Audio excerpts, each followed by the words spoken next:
Interviews वो नहीं clear कर पाते हैं, इंटरव्यूज में फेल हो जाते हैं, जिनकी परसेंटेज बहुत लो होती है, जिनको इंग्लिश लैंग्वेज टेस्ट से बहुत प्रॉब्लम्स होती हैं। जो सबसे ज़्यादा प्रॉब्लम आती है उनको इनिशियल डिपॉजिट पर आती है। आज मैं इन तमाम प्रॉब्लम्स का सोल्यूशन लेकर आई हूँ। बीपी यूनिवर्सिटी का इनिशियल डिपॉजिट ओनली 5500 पॉन्ड्स है। MOE की बेस पर ये एडमिशन एक्सेप्ट कर रही है। अब आपके इंटर के मार्क्स चेक नहीं किए जाएंगे। आपके LLM की डिग्रीज है, अगर आप उसमें 45% है देन आप बीपी में प्रोसीड कर सकते हैं।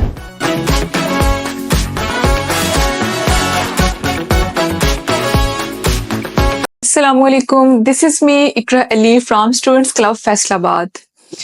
एज यू गाइज नो कि हम अपनी हर आने वाली वीडियो में हमेशा किसी न किसी यूनिवर्सिटी की कोई नई अपडेट लेकर आते हैं। कोई नई अपडेट, कोई नई अपॉर्चुनिटीज, कुछ भी ऐसी चीज जो स्टूडेंट्स के लिए बेनिफिशियल हो सकती है। बिल्कुल इसी तरह आज भी इस वीडियो में मैं इन स्टूडेंट्स के लिए सिर्फ एक नई अपडेट नहीं बल्कि एक अमेजिंग अपॉर्चुनिटी ही समझ लें इसको, वो तमाम स्टूडेंट्स के लिए लेकर आई हूँ। जो स्टूडेंट्स जिनका, अगर मैं सबसे पहले तो बात करूं उनके इंटरव्यूज की, इंटरव्यूज वो नहीं क्लियर कर पाते हैं, इंटरव्यूज में फेल हो जाते हैं, जिनकी परसेंटेज बहुत लो होती है, जिनको इंग्लिश लैंग्वेज टेस्ट से बहुत प्रॉब्लम्स होती हैं, लाइक वो उसको क्लियर नहीं कर पाते हैं या उसमें फेल हो जाते हैं, या मतलब ऐसी बहुत सारी चीजें होती हैं जो स्टूडेंट्स को जब वो आउट ऑफ कंट्री अपना एडमिशन प्रोसीड करते हैं तो ऐसी बहुत सारी चीजें स्टूडेंट्स को फेस करनी पड़ती हैं। एंड द मेजर थिंग के उनको जो सबसे ज्यादा प्रॉब्लम आती है उनको इनिशियल डिपॉजिट पर आती है। क्योंकि स्टूडेंट्स जब मूव करते हैं, स्पेशली अगर यूके मूव कर रहे हैं, तो उनका मेन कंसर्न यही होता है कि उनका इनिशियल डिपॉजिट कम से कम हो, क्योंकि इनिशियल डिपॉजिट जितना कम होगा स्टूडेंट्स के लिए उतना ज्यादा बेनिफिशियल होगा, क्योंकि उनको बहुत ज्यादा बजट अरेंज नहीं करना पड़ता है। तो आज मैं इन तमाम प्रॉब्लम्स का सोल्यूशन लेकर आई हूँ उन तमाम स्टूडेंट्स के लिए जो इन प्रॉब्लम्स को फेस करें। जी हाँ, सबसे बेस्ट सोल्यूशन इस टाइम पे तमाम स्टूडेंट्स के लिए हमारे पास जो मौजूद है वो है BP university. Yes, BP university. BP university की अपडेट्स समहाउ में भी बहुत सारे स्टूडेंट्स ने देखी भी होंगी, सुनी भी होंगी सोशल मीडिया पर, क्योंकि ऑलमोस्ट पिछले एक मंथ से इसकी बहुत ज्यादा लाइक की जा रही है मार्केटिंग, क्योंकि ये एक ऐसी अपडेट है स्टूडेंट्स के लिए जो कि यूके में बहुत ज्यादा इंटरेस्टेड भी होते हैं जाने के लिए, लेकिन उनको ये सारी प्रॉब्लम्स फेस करनी पड़ती हैं, क्योंकि ये तमाम प्रॉब्लम स्टूडेंट्स को एक ऐसी चीज होती है जो स्टूडेंट्स को लाइक ट्रिगर कर रही होती है कि वो पता नहीं अपना करियर को कंटिन्यू कर पाएंगे कि नहीं कर पाएंगे, अगर उनका इंटरव्यू क्लियर नहीं हो रहा है, वो टेस्ट क्लियर नहीं कर पा रहे हैं, उनका इनिशियल डिपॉजिट ज्यादा है, वो बजट अरेंज नहीं कर पा रहे हैं। तो इस टाइम स्टूडेंट के लिए सबसे बेस्ट ऑप्शन बीपी यूनिवर्सिटी का है।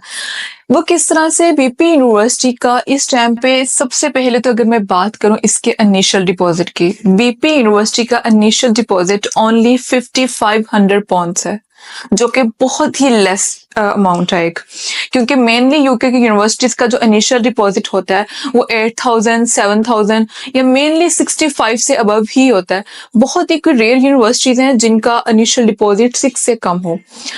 अब अगर मैं इनिशियल डिपॉजिट 5500 पॉन्ड इससे हटकर अगर मैं फर्दर इस चीज को मैं कंटिन्यू करूं, तो इसमें जो एक स्टूडेंट्स के लिए मेजर पर्क है वो ये है कि MOE की बेस पर ये एडमिशन एक्सेप्ट कर रही है। MOE लेटर, आप स्टूडेंट्स को इसके बारे में मालूम भी होगा, मीडियम ऑफ इंस्ट्रक्शन एक लेटर होता है, यानी कि इंग्लिश प्रोफिशिएंसी लेटर, जिसकी बेस पर आपका एडमिशन हो जाता है, यानी कि आपको इंग्लिश लैंग्वेज टेस्ट नहीं करना पड़ता। अब इसमें भी एक कंडीशन और है, एक चीज होती है कि जस्ट आपका डायरेक्ट MOE के बेस पर होता है, लेकिन यूके में ऑलमोस्ट मेनली यूनिवर्सिटी जो MOE पर एडमिशन एक्सेप्ट करती हैं वो उनका एक स्पेसिफिक क्राइटेरिया होता है कि अगर आपके इंटर में इतने % मार्क्स हैं देन ही आप MOE के बेस पर एडमिशन ले सकते हैं।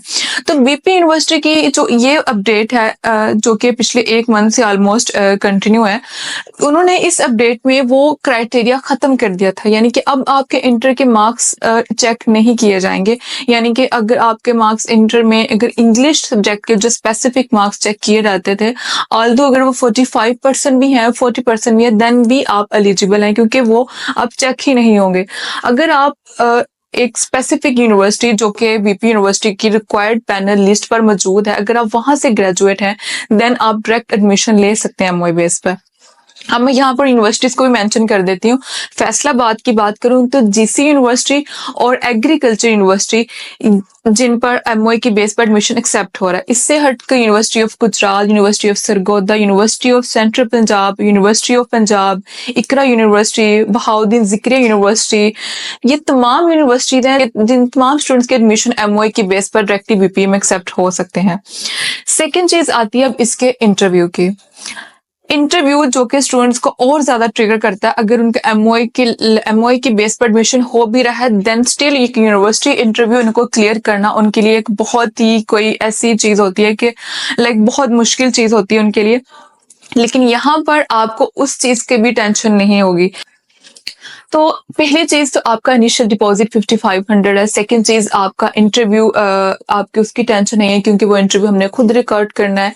थर्ड चीज आपका डायरेक्ट एमओए की बेस पर हो जाएगा, यानी कि आपको कोई इंग्लिश लैंग्वेज टेस्ट रिक्वायर्ड नहीं है अगर आप इन तमाम रिक्वायर्ड यूनिवर्सिटी से ग्रेजुएट हैं, जो कि मैं ऑलरेडी मेंशन कर चुकी हूँ।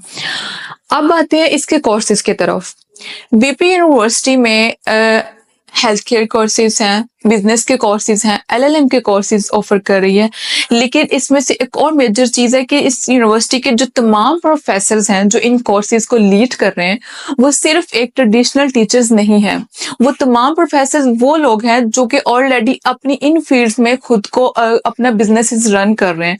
लाइक अगर वो एलएलएम के प्रोफेसर्स हैं तो वो ऑलरेडी उस फील्ड में इंक्लूड है, ऑलरेडी उसी फील्ड में वो काम कर रहे हैं।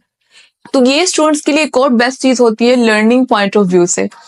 अब अगर मैं इससे हटकर बात करूं, बहुत सारे स्टूडेंट्स हैं जिनकी सीजीपीए बहुत लो होती है। एमओए के लेटर के लिए आपकी एक कंडीशन मैं भूल गई, वो एक और चीज ये है कि एमओए के लेटर में के लिए 5 साल का गैप एक्सेप्टेबल होता है। यानी कि अभी अगर 2025 है, इट मीन्स कि आप 2020 में अगर आप अक्टूबर के बाद ग्रेजुएट हैं देन आप एमओए के लिए एलिजिबल हैं, क्योंकि ओनली 5 साल का गैप एक्सेप्टेबल। लेकिन अगर 5 साल से ज्यादा का स्टडी गैप है देन आप एमओए के लिए एलिजिबल नहीं होते हैं। सेकेंड चीज 2.3 सीजीपीए इसके लिए मस्ट रिक्वायर्ड होती है। अब आते हैं इसकी वो स्टूडेंट्स जिनकी सीजीपीए 2.3 से भी कम होती है, क्या वो बीपी यूनिवर्सिटी की इस अपडेट को, इस अपॉर्चुनिटी को अवेल कर सकते हैं? तो यस, बिल्कुल कर सकते हैं। बीपी यूनिवर्सिटी ने उन तमाम स्टूडेंट्स के लिए जिनकी परसेंटेज 50% या उससे भी लेस होती है, 55 है, 50% है, 49 है, उन तमाम स्टूडेंट्स के लिए भी एक ऑप्शन रखा हुआ है एक्सटेंडेड कोर्सेज का। वैसे जो नॉर्मल कोर्सेज ऑफर करती है बीपी यूनिवर्सिटी उनकी ड्यूरेशन 12 मंथ्स की होती है, लेकिन वो स्टूडेंट जिनकी परसेंटेज कम होती है या उनका परसेंटेज का क्राइटेरिया फुलफिल नहीं कर रहे होते उनके लिए एक्सटेंडेड कोर्सेज ऑफर करती है जो कि 15 मंथ्स का होता है, यानी कि 3 मंथ्स एक्स्ट्रा उस कोर्सेज में होते हैं। अब इसमें बेस्ट चीज ये है इस कोर्सेज में कि वो स्टूडेंट्स भी एमओए के लिए एलिजिबल हो सकते हैं। ऐसा नहीं है कि जिन स्टूडेंट की परसेंटेज कम है तो एमओए के लिए एलिजिबल नहीं, वो स्टूडेंट्स भी एमओए की बेस पर एडमिशन ले सकते हैं। अब आते हैं एलएलएम के कोर्सेज की तरफ। वो तमाम स्टूडेंट जिनकी एलएलएम में सेकंड डिवीजन है, यानी कि वो तमाम स्टूडेंट जिन्होंने एलएलबी किया हुआ है, अगर उनकी सेकंड डिवीजन है देन वो भी एलिजिबल है बीपी यूनिवर्सिटी में एडमिशन के लिए। अब पाकिस्तान में जो सेकंड डिवीजन है वो 45% से स्टार्ट होती है। इट मीन्स कि अगर आपके एलएलएम की डिग्रीज है, अगर आप उसमें 45% है देन आप बीपी में प्रोसीड कर सकते हैं। अब ये तो होगी वो तमाम अपॉर्चुनिटीज की बातें जो स्टूडेंट्स अभी अवेल कर सकते हैं, लेकिन ये कब तक अवेल कर सकते हैं, ये इन सब चीजों से ज्यादा मेजर चीज है जो स्टूडेंट्स को पता होनी चाहिए। ये तमाम अपडेट्स वैलिड हैं सिर्फ 15 जुलाई तक। यस, वो तमाम स्टूडेंट जो इन अपॉर्चुनिटीज को अवेल करना चाहते हैं, less initial deposit, no interview, direct on MOA based admission लेना चाहते हैं, उनके लिए मस्ट है कि वो 15 जुलाई से पहले अपना डिपॉजिट करवाएं। जी, वो तमाम स्टूडेंट जो 15 जुलाई से पहले अपना डिपॉजिट करवा देंगे उनकी सीट सिक्योर हो जाएंगी अगस्त और सितंबर इनटेक के लिए। लेकिन अगर स्टूडेंट 15 जुलाई के बाद अपना डिपॉजिट करवाते हैं तो वो तो उनके लिए एक बुरी खबर भी है यहाँ पर, वो ये है कि वो इनिशियल डिपॉजिट 5500 पाउंड्स का कैच नहीं कर पाएंगे, क्योंकि ऑलरेडी यूनिवर्सिटी ने अपनी अपडेट कर दी है जिसमें उनकी नेक्स्ट इनटेक के लिए उनका इनिशियल डिपॉजिट 8500 पाउंड्स है, जो कि बहुत ज्यादा है। As compare to now. तो अगर आप इतने ज्यादा इनिशियल डिपॉजिट में आप नेक्स्ट इनटेक में जाएंगे तो it's better to catch this opportunity now, क्योंकि वो तमाम स्टूडेंट 15 जुलाई से पहले इसको कैच कर लेंगे, उनकी नेक्स्ट 2 इनटेक्स सिक्योर हो जाएंगी। चाहे तो अगस्त इनटेक में कैच कर लें, चाहे वो सितंबर में कर लें, लेकिन डिपॉजिट मस्ट है कि आप 15 जुलाई से पहले करवाएं। अगर बाद में करवाएंगे देन आपको उनकी जो नई अपडेट है उसके अकॉर्डिंग इनिशियल डिपॉजिट पे करना पड़ेगा।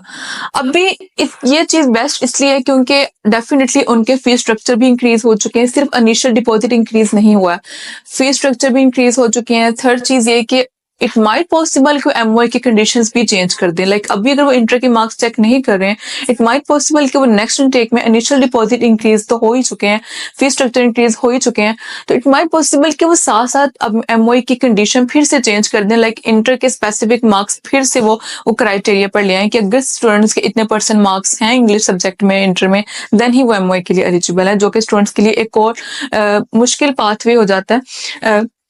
तो इसलिए बेस्ट है कि आप 15 जुलाई से पहले डिपॉजिट करवाएं, अपनी सीट्स को सिक्योर करें नेक्स्ट 2 इनटेक्स के लिए विद लेस इनिशियल डिपॉजिट, क्योंकि अगर अभी आप 5500 इनिशियल डिपॉजिट के साथ अपनी सीट सिक्योर करते हैं तो आपकी फीस बहुत कम है, लाइक 14,700 पॉन्ड्स, लाइक कुछ कोर्सेज की 13,300 पॉन्ड्स फीस है।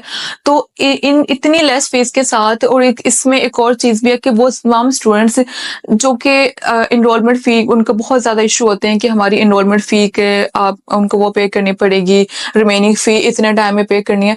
तो बीपी यूनिवर्सिटी ने इस चीज में भी उनको बहुत ज्यादा फ्लेक्सिबिलिटी दी हुई है कि वो 9 इंस्टॉलमेंट तक वो चीजें पे कर सकती है, यानी कि 9 इंस्टॉलमेंट टोटल रखी हुई है बीपी यूनिवर्सिटी ने कि वो स्टूडेंट अपनी मर्जी से अपने अकॉर्डिंग चूज कर सकता है कि वो रिमेनिंग फी किस तरह से पे करेगा, मंथली पे करेगा, 2 माह के अकॉर्डिंग पे करेगा, 3 मंथ्स के ड्यूरेशन के अकॉर्डिंग पे करेगा। तो इतनी ज्यादा बेस्ट ऑप्शन, इतने ज्यादा मेजर पर्क्स, इतने ज्यादा अपॉर्चुनिटीज के साथ भी स्टूडेंट्स अगर बीपी यूनिवर्सिटी में एनरोल नहीं करवाएंगे तो मेरे ख्याल में इससे ज्यादा नुकसान किसी और का नहीं होगा, क्योंकि सितंबर intake as you guys know कि मेजर इनटेक होती है तमाम यूनिवर्सिटीज की। तो डेफिनेटली अगर आप इसको मिस कर देंगे, वो भी लेस इनिशियल डिपॉजिट के बगैर, तो नुकसान बिल्कुल आपका होगा। So guys don't miss this opportunity, come and avail this opportunity with students club Faisalabad, which is located at the 2nd floor Legacy Tower, Kohinoor, Faisalabad. Thank you.